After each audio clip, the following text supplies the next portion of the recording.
Hello viewers, আসসালামু আলাইকুম জবা কিচেন অ্যান্ড ব্লগ থেকে। আজকে খুবই টেস্টি একটি রেসিপি আপনাদের সাথে শেয়ার করব, রসুনের আচার। চলুন দেখে নেওয়া যাক।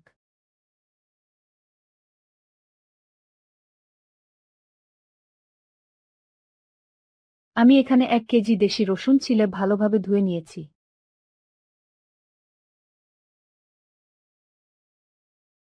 চুলায় একটি কড়াই বসিয়ে হাফ লিটার সরিষার তেল দিয়ে দিচ্ছি, সাথে কয়েকটা দারচিনি, তেজপাতা দিয়ে দিচ্ছি। তেল ভালোভাবে গরম করে নিতে হবে।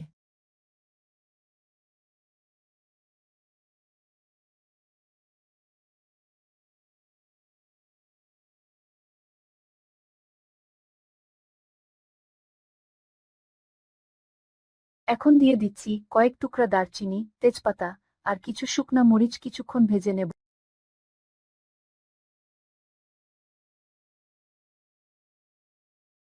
আর ২ চামচ পাঁচফোড়ন দিয়ে দিলাম।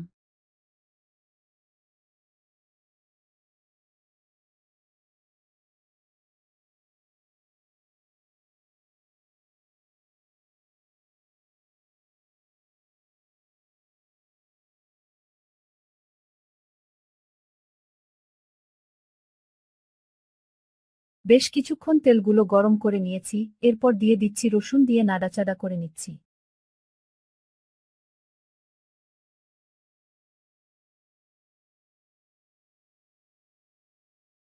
সেই সাথে দিয়ে দিচ্ছি ২ চামচ হলুদের গুঁড়া, ২ চামচ উঁচু করে লাল মরিচের গুঁড়া, স্বাদমতো লবণ দিয়ে নাড়াচাড়া করে নিচ্ছি।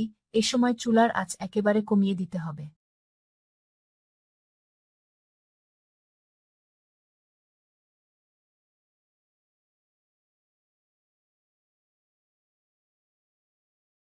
এ পর্যায়ে দিয়ে দিচ্ছি ১ কাপের কম হবে চিনি, দিয়ে নাড়াচাড়া করে নিচ্ছি যেন চিনি ভালোভাবে গলে যায়।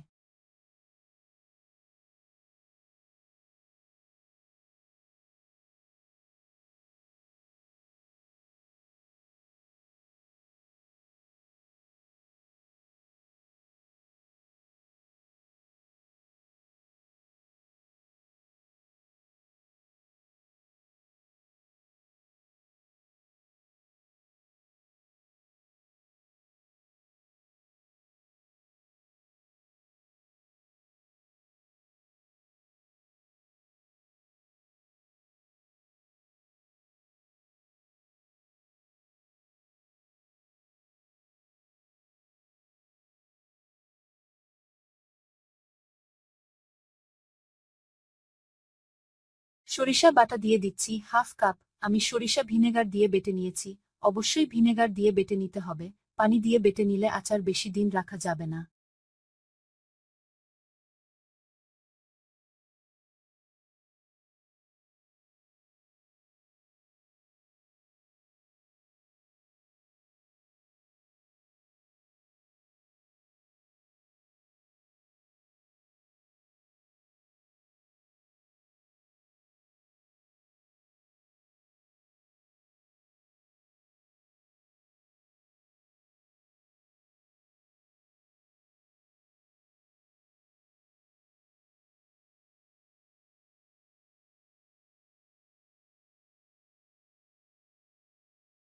এরপর দিয়ে দিচ্ছি তেঁতুলের কাদ। আমি এখানে ২ কাপ তেঁতুলের কাদ দিয়েছি।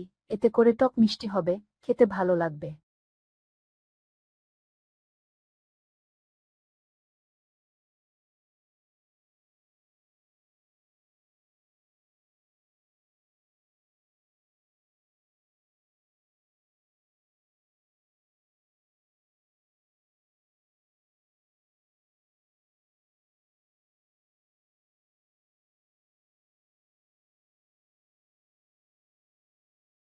আমি এখানে ১ কেজি রসুনের আচারের জন্য ৩০০ গ্রাম পরিমাণ ভিনেগার দিয়েছি। ভিনেগার দেওয়ার ফলে রসুনের আচার নষ্ট হবে না, কমপক্ষে ১ বছর পর্যন্ত রেখে দিতে পারবেন। কাচের কৌটায় সব সময় আচার সংরক্ষণ করতে হয়।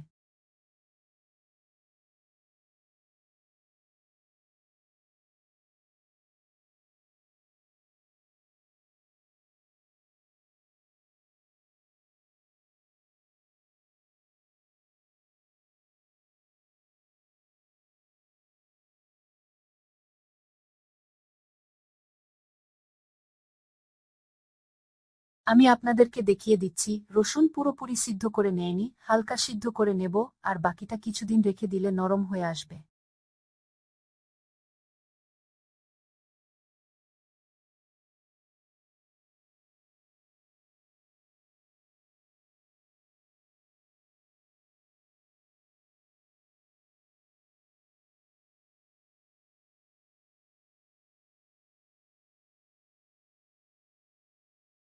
নামানোর পূর্বে দিয়ে দিচ্ছি আচারের মশলা, 1 টেবিল চামচ দিয়ে নাড়াচাড়া করে নামিয়ে নেব।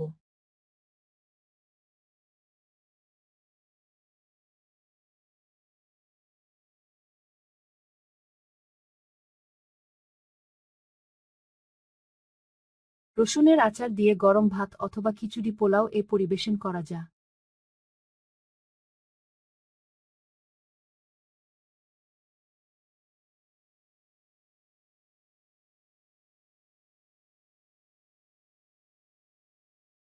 এভাবে করে খুব সহজেই রসুনের আচার রেসিপি আপনাদের সাথে শেয়ার করলাম। আশা করি আপনাদের অনেক ভালো লাগবে।